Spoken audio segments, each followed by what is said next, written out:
자, 오늘은 아름다움에 대한 이야기를 할까 합니다. 아름다움. 오늘 우리가 두 본문을 읽었어요. 하나는 디모데후서 1장 13절 14절이고요. 하나는 사무엘상 25장입니다. 이 두 개의 본문에서 공통적으로 다루고 있는 하나의 용어가 있습니다. 그것은 바로 아름다움입니다.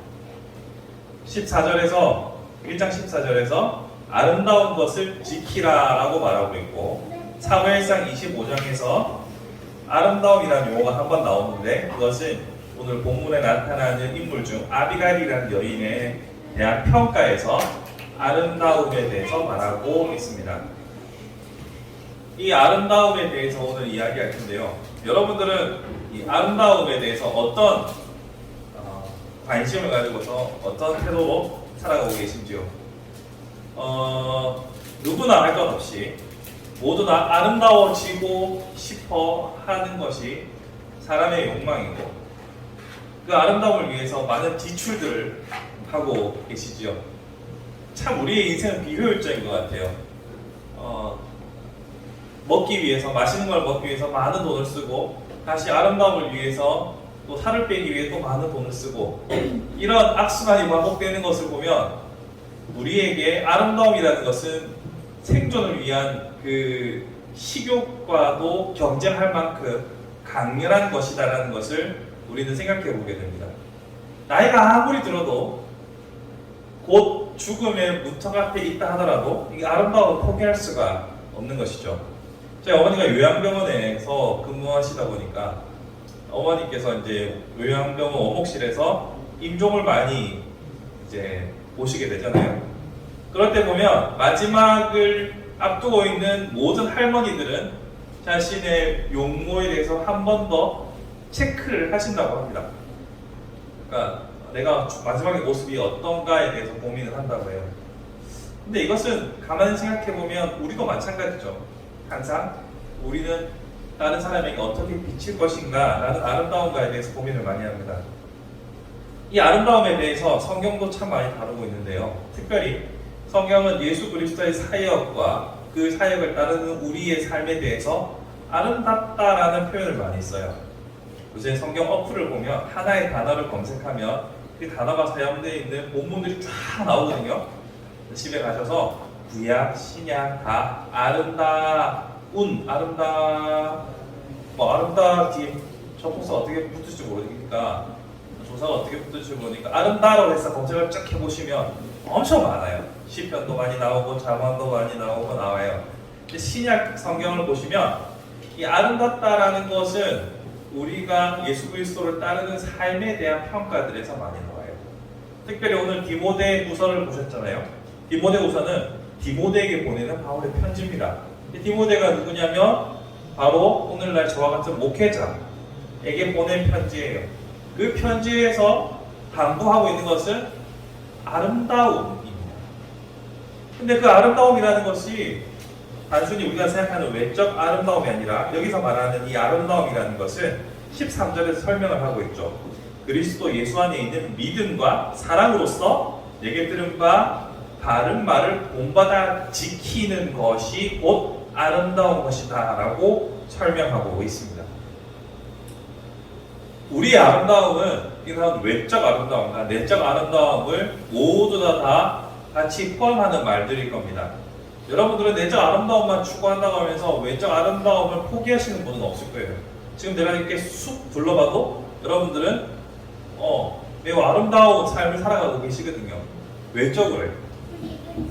내적으로도 예수 그리스도로 닮은 아름다운 삶을 살기 위해서 애를 쓰고 있다는 것도 오늘 이 자리에 있는 것 자체가 증명하고 있는 것이죠. 그런 의미에서 우리는 이 아름다움에 대해서 언제나 외적 아름다움을 고민하는 것처럼 내적, 영적 아름다움을 고민할 수 있는 것이 중요합니다. 여러분들에게서는 과연 이 아름다움이 있는지요? 이렇게 물으면 매우 공격적이죠. 근데 이건 제가 여러분한테 하는 것이 아니라 여러분이 스스로 하시라는 말입니다. 여기 보시면 이렇게 말하죠. 사랑으로서 내게 들은 바, 바울에게 배웠던 모든 말들을 본받아 지키고, 이게 참 사람 죽이는 일입니다. 왜냐하면 우리가 말씀을 아예 모르지는 않거든요. 말씀을 알기는 압니다. 알겠는데 이것을 지키는 것은 참 어려워요. 이 아름다움을 위해서 살아가는 삶을 머리로는 알겠는데 마음이 안 따라가고 본능적으로 그렇게 하지 못하는 자신을 볼 때마다 참 괴롭습니다. 저도 다짐했던 바들이 무너지고 무너지는 것을 반복 경험하면서 얼마나 많은 좌절을 느끼는지 몰라요. 아, 강대현, 넌 이거밖에 안 되는구나. 누군가가 말했던 것처럼 너의 인생에서 신앙이라는 끈을 안 놓게 하기 위해서 목사가 되게 했다라는 말을 절감합니다. 그런 말 들었거든요. 내가 목사가 안 됐으면, 제가 목사가 안 됐으면 신앙생활 제대로 하겠나? 하나님께서 내가 특별해서 목사로 세운 게 아니라 이탈할까봐, 탈선할까봐 목사로 세우지 않았을까? 라는 이야기를 들은 적이 있어요. 매우 공감합니다. 저의 삶을 봐도 작심삼일, 이것은 만국 공통어인 것 같고 저만 그런 건 아니겠죠. 그런 반복된 삶을 통해서 우리의 아름다움을 지키는 것은 참으로 어려운 일이구나 라는 생각을 하게 됩니다. 근데 이 아름다움을 지키는 일에 있어서 중요한 한 가지 핵심 포인트를 우리가 계속 보아왔던 사무엘상의 이야기와 함께 결부해서 생각해 보려고 해요. 아까 짧게 읽었던 사무엘상 25장을 보시면 맨 처음 사무엘의 죽음을 알리는 이야기로 시작됩니다. 사무엘이 늙어서 이제 모든 일을 다 마치고 하나님께로 돌아갔습니다. 그리고 나서 이어지는 본문은 무엇이냐면 다윗이 한 600명 정도의 병사를 거느리고 있다고 했잖아요. 그 600명 정도의 병사를 거느리고 생활하는 동네에서 잘 나가는 사람이 있었어요. 이름은 나발. 이 나발이라는 사람의 그 재산이 규모가 꽤 컸는데 이 재산의 규모가 크면 목축업을 하기 때문에 사람이 많이 필요하잖아요. 그 사람들, 종들이 있는 그 생활하는 그 지역의 안전을 다윗이 지켜주고 있었어요. 나중에 25장 읽어보시면 그에 대한 내용이 3번이나 나옵니다. 다윗도 그런 말을 하고 나발의 종도 그런 말을 하고 이 지역의 어떻게 보면 보안관과 같은 역할을 다윗이 해줬어요. 그 덕분에 그가 많은 목축업을 하는데 큰 도움을 받았습니다. 그럼에도 불구하고 그는 고마워하지도 않고 도움을 요청한 다윗에게 콧방울 끼고 그를 능멸합니다. 이런 일을 통하여서 다윗은 나발을 죽여버리겠다라고 칼을 빼들고 부하들에게 무장을 명령하죠.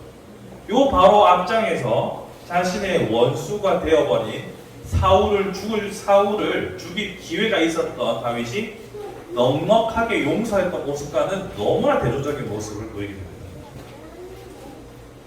그때 아비가일이라는 이 여인이, 이 아비가일은 나발의 아내입니다. 다윗을 막아세우죠.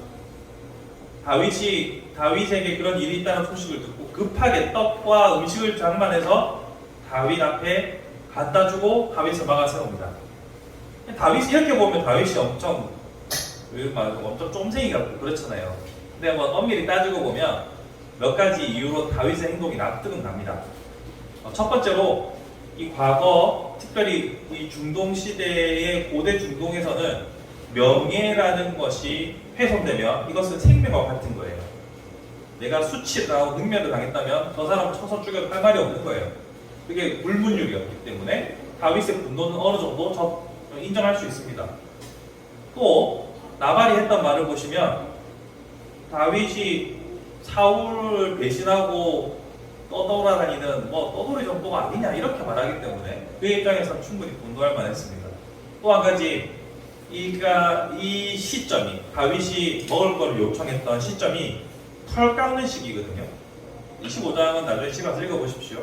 털 깎는 시기인데 자 목축업을 하는 사람들에게서 크게 생산되는 것들을 생각해보면 양고기, 양젓, 양털 이런 것들이겠죠.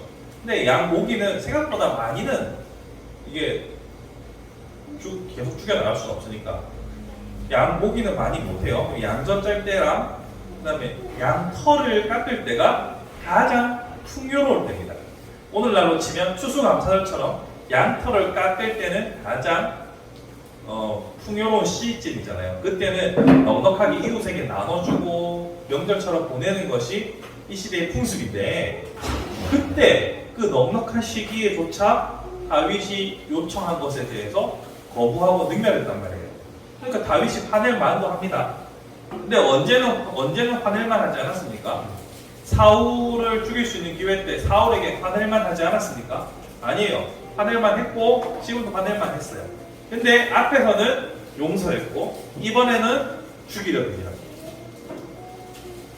이 차이에 있어서 물론 변수로서는 사울은 기름 부음 받은 자고 나발은 일개 백성에 불과하기 때문에 차이가 있다고 보지만, 저는 외부적인 요인을 하나 생각해 봅니다. 그 외부적인 요인으로 사무엘의 죽음을 이야기하고 난 다음에 다윗이 지금 실수하잖아요. 나중에 25장 후반부 읽어보시면 아비가일이 정말 지혜롭게 말하는데 어떻게 말하냐면, 나중에 당신의 이 일로 인해서 왕이 될 때에 흠이 될까 두렵습니다 라고 제안을 합니다. 정말 멋진 여인이죠. 그러면서 다윗이 내가 네 덕분에 악행을 금할 수 있었다 라고 고백하게 됩니다. 이걸 보시면 지금 다윗이 같은 상황, 완전히 같다고 할 수는 없지만 용서하기 힘든 상황에서도 어떤 때는 용서하고 용서하지 못하는 그 중요한 기점으로서 사무엘의 존재를 한번 생각해 볼 필요가 있고, 사무엘의 존재가 사라지고 난 다음에 끝까지 다윗이 실수하지 않도록 지켜주었던 또 하나의 버팀목으로서 아비가일을 저는 생각해 봅니다. 왜냐하면 아름다움이라는 표현을 이 아비가일에게서 쓰고 있거든요, 성경은. 이제 25장, 24장의 다윗의 모습은 아름다웠습니다. 그리고 26장에 보시면 또 사울을 용서하거든요. 거기서도 다윗의 모습은 아름답습니다. 25장에서는 다윗에게서 이 아름다움을 찾아볼 수가 없어요. 그러나 아름다운 아비가일을 통해서 다윗은 악행을 멈출 수 있었습니다. 여러분, 제가 아름다움을 우리가 추구해야 된다라고 말할 때 여기서 중요한 포인트는 그거예요. 나의 아름다움을 지킬 수 있는 누군가를 늘 강구하셔야 됩니다. 여러분, 아름다움은 혼자서 이루어지지 않아요. 여러분 기억하시죠? 옛날에 미스 코리아 보면 항상 미스 코리아 때 당선되고 나면은 원장님 이름들 언급하잖아요. 여러분, 아름다움은 혼자 이루어지지 않습니다. 부모님에게 받은 것도 있지만 아름다움은 늘 옆에서 보조하는 누군가의 도움이 있어야만 진정한 아름다움으로 갈 수 있어요. 그게 미용실 원장님이든 성형외과 원장님이든 원장님의 도움이 필요한 거죠. 마찬가지로 우리의 삶에 있어서도 우리의 영적 아름다움을 유지하는 데 있어서는 혼자만의 힘으로는 힘들다는 겁니다. 그렇기 때문에 여러분들이 할 수 있는 대로 힘써 나의 영적 아름다움을 지킬 수 있는, 여기서 아름다움을 지킨다는 것은 내가 들은 바대로 행할 수 있도록 함께 도울 자들을 찾는 것이 중요해요. 그래서 신앙은 독고다이가 아니라 교회라는 공동체로 함께 가는 겁니다. 여러분, 저 자신이 날마다 말씀대로 살지 못해서 고꾸라져본 경험이 있기 때문에 저의 경험이 또한 여러분들에게 위로가 될 수도 있고 함께 고민하면서 서로 아름답게 만들어져 갈 수도 있겠죠. 물론 저는 미용실 원장이나 성형외과 원장은 아닙니다. 그러니까 영적 상태에서 여러분의 원장 역할을 충실히 잘 수행할 수 있으리라는 보장은 제가 못 해드리겠습니다. 제가 여기서 공갈치면 안 되잖아요. 제가 최대한 하는 데까지 하겠습니다만 저도 여러분에게 도움을 얻겠죠. 우리가 서로에게 버팀목이 되어주면서 함께 아름다워져 가는 것, 다른 말로 그리스도의 장성한 분량에 이르도록 함께 자라는 것, 이것이 신앙생활의 아름다움이다라고 생각합니다. 말씀을 정리해 볼게요. 오늘은 아름다움에 대해서 얘기했어요. 여러분들은 아름다운 사람이십니다. 왜냐하면 이미 예수 그리스도 그분의 아름다우심을 닮아가고자 위대한 발걸음을 시작하셨기에 여러분들은 아름다운 분들입니다. 그 아름다움을 지키기 위해서 여러분도 혼자 걷게 하지 않으시고 함께 공동체를 허락하신 그 하나님께 감사하며 날마다 여러분들의 아름다움을 위하여 돕는 손길들을 위해서 기도하십시오. 하나님 저에게 좋은 아비가일을 붙여주시고 저에게 사무엘을 붙여주시고 저와 함께 동역하는 저와 함께 고민하는 사람들과 같이 아름답게 자라게 해주십시오. 이런 기도가 저는 필요하다고 생각합니다. 여러분의 삶 가운데 여러분의 도움이 되는, 여러분에게 멘토가 되는, 혹은 여러분의 동반자가 되는 분들은 누가 있나요? 저는 우리 공동체가 바로 그런 공동체가 되었으면 좋겠습니다. 거창한 어떤 하나님의 비전과 하나님의 뜻을 이루고 이 시대의 사명을 감당하고 뭐 이런 교회도 좋지만 저는 1차적으로 우리가 서로가 서로에게 강한 버팀목이 되어서 함께 아름답게 세워져가는 교회가 되었으면